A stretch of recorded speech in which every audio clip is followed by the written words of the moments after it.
দেবতাদের অহংকার নাশের জন্যই জন্ম হয়েছিল দেবী জগদ্ধাত্রীর। অদ্ভুত এক গল্প আছে এর পিছনে। দেবী দুর্গার মহিষাসুর বধের পর পৃথিবী যখন শান্ত, তখন দেবতাদের মধ্যে দেখা দিল অদ্ভুত এক অহংকার। তারা ভাবতে শুরু করলেন মহিষাসুর বধের পিছনে দেবী দুর্গার একার কোনো কৃতিত্ব নেই, তাদের সম্মিলিত শক্তির প্রকাশ হিসেবেই মহিষাসুর বধ সম্ভব হয়েছে।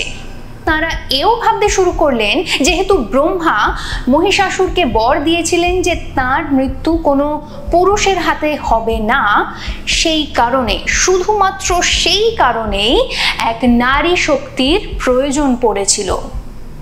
এমন নানান অহংকারের দেবতারা যখন পরিপূর্ণ, ঠিক তেমন সময় তাদের সামনে হাজির হলেন এক যক্ষ।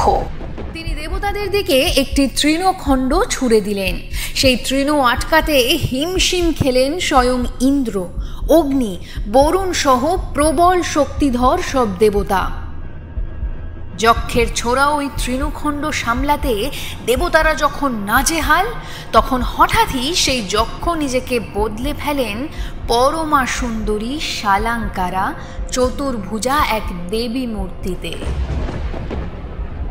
দেবতাদের সাময়িক অহংকারকে এভাবেই নিমেষে চূর্ণ করে দিয়েছিলেন যে দেবী, কখনো তিনি মহামায়া আদ্যাশক্তি, কখনো বা উমা হৈমবতী, আজকের জগদ্ধাত্রী।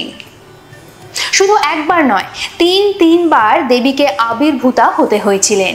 মার্কণ্ডেয় পুরাণে বর্ণিত রয়েছে যে মহিষাসুর যখন হস্তি অর্থাৎ হাতির রূপ ধারণ করে, তখন তাকে বধ করতে দেবী জগদ্ধাত্রীকে আবির্ভূতা হতে হয়েছিল। তিনি জগতের পালক, আবার তিনি অহংকার নাশিনী। আজকের ভিডিওটি যদি ভালো লেগে থাকে তাহলে ভিডিওটিকে লাইক করুন, শেয়ার করুন এবং আমাদের অপটেজ মিডিয়া ইউটিউব চ্যানেলটিকে সাবস্ক্রাইব করুন। আপনারা যদি এমন কোনো আরও তথ্য জানতে চান তাহলে আমাদেরকে কমেন্টের মাধ্যমে লিখে পাঠান।